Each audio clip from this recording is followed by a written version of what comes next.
26వ తారీఖు నాడు సుమారు 8 గంటల ప్రాంతంలో పెండెల ప్రభాకర్ రావు, ఈయన wastage products, health products multi marketing చేస్తాడు. ఆయన దగ్గర సుమారు ఆయన సంబంధించి 30,000 వరకు కస్టమర్స్ కానీ లేకపోతే అతని కింద పనిచేసే ఏజెంట్లు కానీ ఉన్నారు. అతను డిస్ట్రిబ్యూటర్ కూడా ఈ హెల్త్ ప్రోడక్ట్స్ సంబంధించి. అతనికి రాత్రి 8 గంటల ప్రాంతానికి సుమారు 8:13 ఆ టైం కరెక్ట్గా ఫోన్ వచ్చింది. ఫోన్ ఏంటంటే, నేను వచ్చాను, అర్జెంటుగా బయలుదేరి రమ్మని చెప్పి ఒక అతను ఫోన్ చేశాడు. ఫోన్ చేసినప్పుడు ఇంట్లో వాళ్ళ వైఫ్ అడిగింది, ఎక్కడికి వెళ్తున్నాను అంటే, కస్టమర్ వచ్చాడు పోలవరం నుంచి, నేను బయటకు వెళ్తున్నానని చెప్పాడు అని. హడావుడిగా అతను స్కూటర్ వేసుకొని బయలుదేరి వెళ్ళిపోయాడు. వెళ్ళిపోయేసరికి అప్పటికే దీనిలో ఈ ముద్దాయిలు A1 A2 ఎవరైతే ఉన్నారో వీళ్ళు హైవే దిగి మన అండర్ పాస్ దగ్గర దీనిలో A1 చుక్కా రామ శ్రీనివాస్, ఇతను పెద్దేవం గ్రామంలో సర్వేరు, గ్రామ సచివాలయం సర్వేరు. ఇతను బ్యాగ్ వేసుకొని వెయిట్ చేస్తున్నాడు ఇతని కోసం. వెయిట్ చేస్తుంటే ఇతను వెళ్ళంటనే బండి ఎక్కాడు.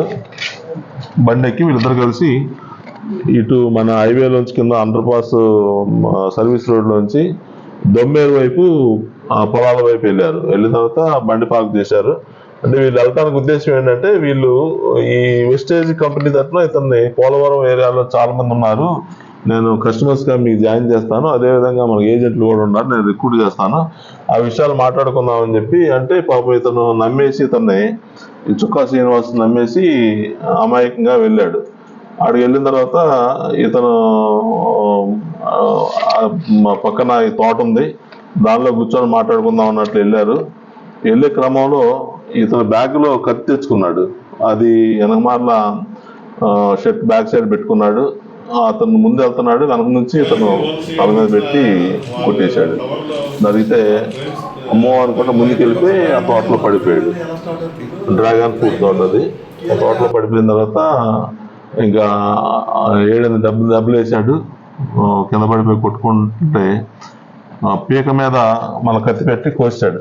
కోస్తే అతను స్పాట్ డెడ్, చనిపోయాడని నిర్ధారించుకున్న తర్వాత ఇతను మెడలో ఉన్న చైన్ ఒకటి, అదేవిధంగా ఎడం చేతికున్న ఉంగరం ఒకటి తీసుకున్నాడు, బ్యాగులో వేసుకున్నాడు.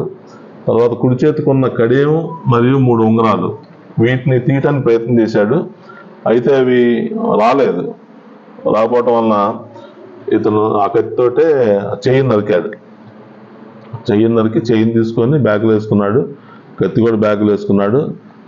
ఈలోగా ఇతను ఎవరైతే తెచ్చాడో A2, వీడు అంకుల్ జగదీష్ దుర్గాప్రసాద్, వీడికి ఫోన్ చేశాడు, నువ్వు వచ్చే ప్లేస్కి పని అయిపోయిందిరా అని చెప్తే వాడు బండి వేసుకొని టౌన్లోంచి టీ కోడి దగ్గర ఉన్నాడు. టైంకి హడావుడిగా వెళ్ళిపోయి వీళ్ళిద్దరు కలిసి అలాగ ముందుకెళ్ళి మళ్ళా తాళ్ళబోటు రూట్లో మన వాళ్ళు పోలవరం వెళ్ళిపోయారు. వెళ్ళిపోయిన తర్వాత వీళ్ళు ముగ్గురు అక్కడికి వెళ్ళిన తర్వాత A3 కలిశాడు వీళ్ళకి, ప్రవీణ్. వీళ్ళు ముగ్గురు కలిసి మనం ఏమేమి ప్రాపర్టీ ఉన్నాయి ఏంటని చెప్పి చూసుకొని ఆ ప్రాపర్టీ అంతా అక్కడికి లాగేసి చెయ్యి, కత్తి, ఈ చనిపోయిన అతను ఫోన్ కూడా తీసుకెళ్ళాడు వెళ్ళేటప్పుడు. ఈ ఫోను మళ్ళీ ఇతని బట్టలు ఇవన్నీ కూడా గోదావరిలో పడేశాడు. అదేవిధంగా అతను బట్టలు నరికినప్పుడు అతను కూడా బ్లడ్ అయింది బట్టల మీద, అవి కూడా గోదావరిలో పడేసి ఇంకా వాళ్ళు ఊర్లోంచి జంప్ అయి పారిపోయారు.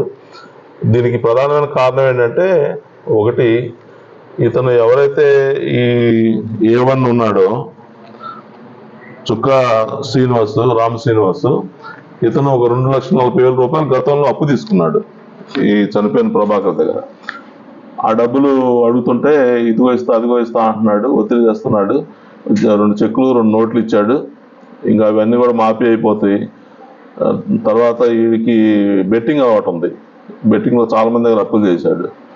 ఈ అప్పులు కూడా మనం కొంత బంగారం అమ్మటం వల్ల డబ్బులు వస్తాయి, వీటి ద్వారా అప్పు కూడా తీసుకోవచ్చు అన్న దురుద్దేశంతో ఈ పని చేశాడు.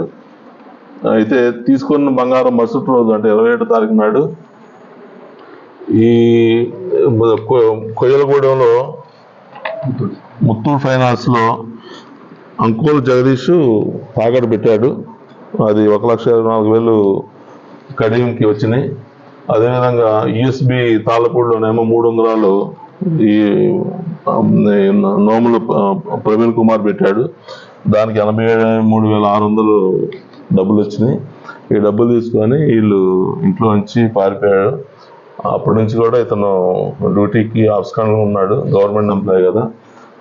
ఈ కేసు ఎంతో చాకచక్యంగా ఈ కేసు ఇన్వెస్టిగేషన్లో టౌన్ సిఐ గారు, అదేవిధంగా రూరల్ సిఐ విజయబాబు, మరి ముఖ్యంగా ఈ రవీంద్ర, ఎస్ఐ రవీంద్ర,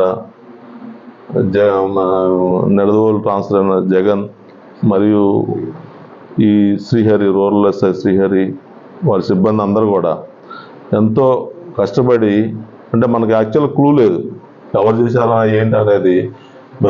దీనిలో చాలా కష్టపడ్డాం.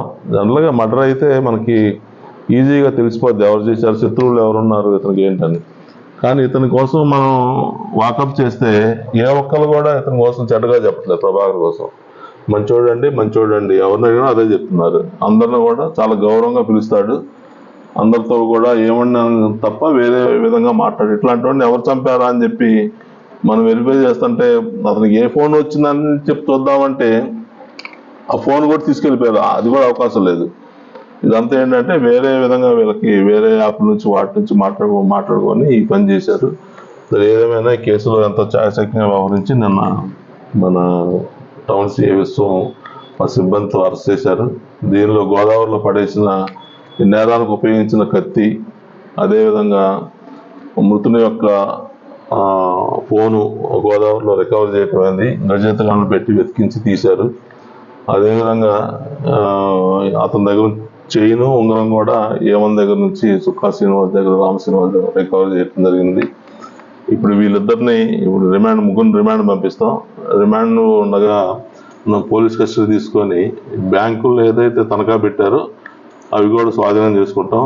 ఈ కేసుని ఎంతో చాకచక్యం ఛేదించిన ఇప్పుడు నేను చెప్పిన అధికారులకి, సిబ్బంది అందరూ కూడా మరొకసారి కృతజ్ఞతలు తెలియజేస్తున్నాను. Thank you.